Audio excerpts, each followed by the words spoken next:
Canada was born, not with a bang, but with a careful stroke of a pen crafted in ink by men like Sir John A. Macdonald. To many Canadians, he is the father of Confederation, the visionary who stitched together provinces with dreams of unity, progress, and a railway that would span a continent. Yet behind that familiar portrait, his deep-set eyes and neatly groomed beard lies a story layered in contradictions, ambition, and the cost of nation-building. Born in Scotland in 1815, Macdonald immigrated with his family to Upper Canada when he was just 5 years old. He quickly made a name for himself as a shrewd lawyer in Kingston, Ontario, then rose through political ranks with a charm that masked a ruthless, strategic mind.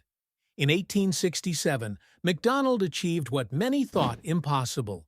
He led the charge to unite British colonies into one nation, Canada. Under Macdonald's leadership, the Dominion of Canada was born, and he became its first Prime Minister. He championed the Canadian Pacific Railway, which would connect east to west and fulfill a dream of sovereignty free from American influence. But as the steel tracks crept across Indigenous lands, treaties were made often under pressure, frequently broken, and rarely in good faith.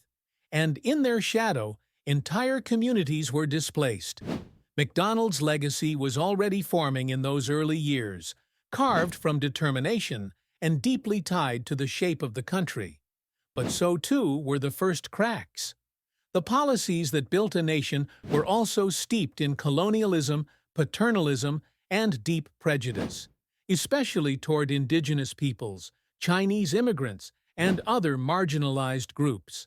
As Canadians proudly raised their new flag and sang songs of unity, darker forces were already shaping a more complicated truth.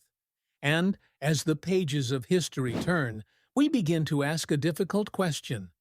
Can a man be both a founder and a symbol of systemic injustice? When Sir John A. Macdonald envisioned Canada stretching from sea to sea, he knew that a railway was the key to keeping the fragile union together. The Canadian Pacific Railway was not merely a transportation project. It was a political weapon, a symbol of sovereignty, and, crucially, a method of control. But to lay those tracks across thousands of miles of Indigenous lands, something or someone had to be pushed aside. To Macdonald and his allies, Western expansion was destiny. But for the Indigenous nations living on the prairies and beyond, it was a looming threat. Treaties were hastily signed, many of them under duress, with language manipulated or never translated at all. Promises of education, health care, and farming supplies were made in return for vast tracts of land. But once the ink dried, those promises were routinely broken. Macdonald's policies during this period were stark. He cut off food rations to starving Indigenous communities to force compliance.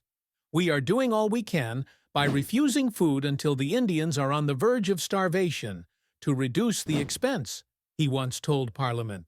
It was not just expansion, it was coercion through hunger.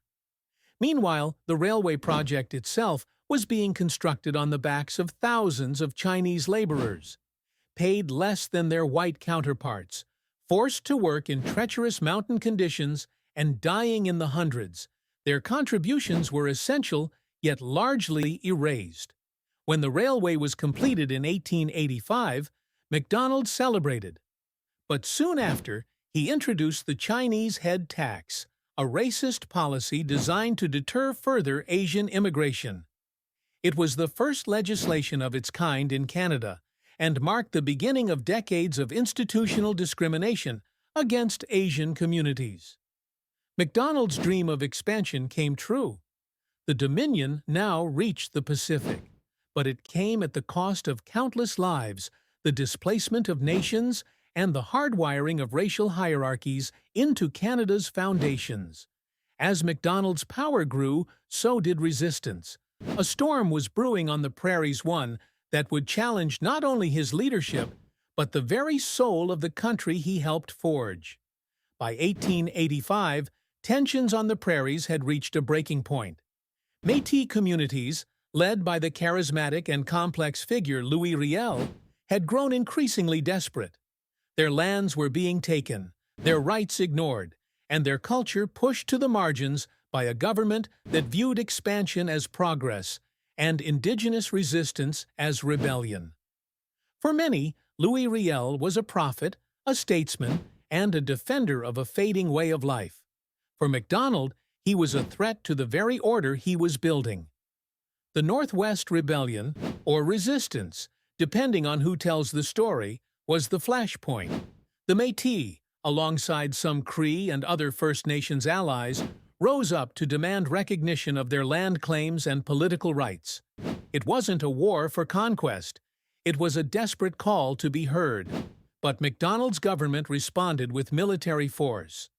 Riel's return from exile had galvanized his people, but it also painted a target on his back.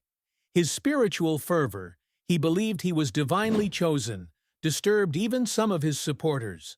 When the fighting ended at Batoche, it was clear the federal government had won the battle, but not the moral high ground.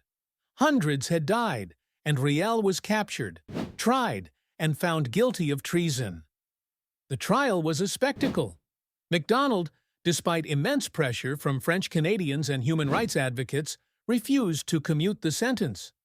"He shall hang though every dog in Quebec bark in his favor," he reportedly said. When Riel was executed in November 1885, the country was torn in two. In English-speaking Canada, Macdonald was hailed as a strong leader who preserved order. But in Quebec and among Indigenous communities, Riel's death was a political assassination. Macdonald had created a martyr, and with him, an enduring fracture in the Canadian identity. The rebellion had deeper consequences, too. It marked a turning point in federal Indigenous policy ushering in an era of even harsher assimilation. Residential schools, the Indian Act's harsher amendments, and intensified surveillance of Indigenous communities would follow. Louis Riel was silenced, but his legacy would continue to haunt JohnAMacdonald and the nation he helped build. The question now was no longer whether Macdonald had united Canada, but what kind of country he had created. As the dust settled from the Northwest Rebellion, Macdonald doubled down. With the Métis resistance crushed and Louis Riel dead, the Prime Minister had both the political clout and the public momentum to enact the full vision he had for Canada's Indigenous peoples. A vision rooted not in coexistence, but in assimilation and control. This was the era when the Indian Act, first passed in 1876, became a tool of systemic oppression. Though Macdonald was not the original architect, he wielded the act like a scalpel, carving away rights, cultures, and identities. He extended its reach, solidifying federal authority over Indigenous peoples. Under his leadership, the act was amended to outlaw traditional ceremonies like the potlatch and sun dance. Indigenous people were no longer permitted to leave reserves without a permit from an Indian agent. Their lives were now regulated down to the smallest detail: what they wore, where they went, how they prayed. And then there were the residential schools.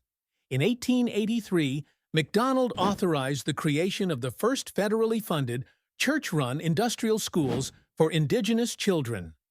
When the school is on the reserve, the child lives with its parents, who are savages, he argued in Parliament. He is simply a savage who can read and write. In Macdonald's eyes, assimilation was salvation. But in practice, it was cultural genocide. Children were ripped from their families, forced to abandon their languages, their customs, and their names. Abuse, physical, psychological, and sexual, was rampant. The trauma inflicted by these institutions would echo for generations. And it all began under the directive of Canada's first Prime Minister. Then came the pass system, a policy never enshrined in law, but ruthlessly enforced. Indigenous people couldn't leave their reserves without written permission. It wasn't just about land anymore. It was about containment, surveillance, and submission. The Canadian prairies had become a system of open-air prisons, policed not by the law, but by ideology. MacDonald's defenders argue that he was a man of his time, that he believed in the civilizing mission of the British Empire. But many of his contemporaries, parliamentarians, journalists, and clergy alike, objected to his policies. He chose this path, and that choice left scars on millions. Still, MacDonald pressed forward, believing that in shaping a British Christian Canada, he was forging a legacy that would last forever. And, in a sense, he was right. His policies did last. They shaped the modern Canadian state, its institutions, and its injustices. But what does it mean to call a man a father of a nation when so much of what he built came at the cost of others' destruction? JohnAMacdonald's body was laid to rest in 1891, buried beneath the solemn stones of Kingston's Cataraqui Cemetery.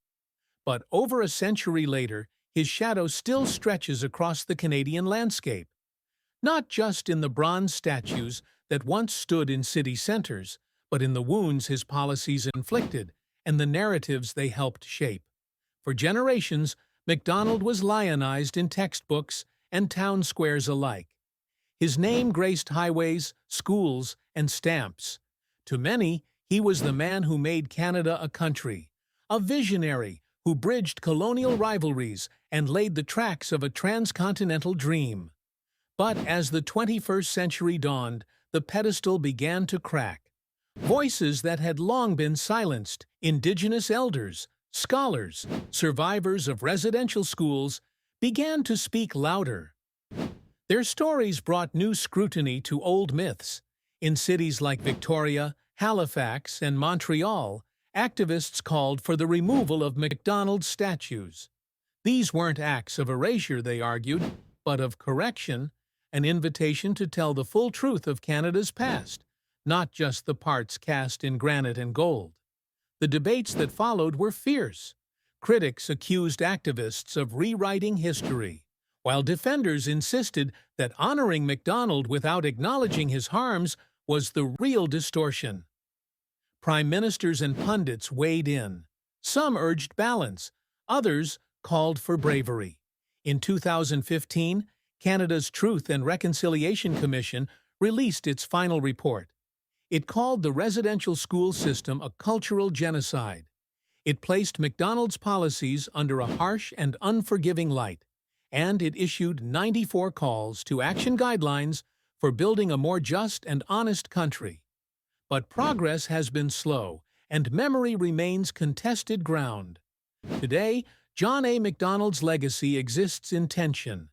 He is both the architect of Confederation and the father of assimilationist policy, a builder of institutions and a wielder of cultural destruction. To acknowledge this duality isn't to hate Canada.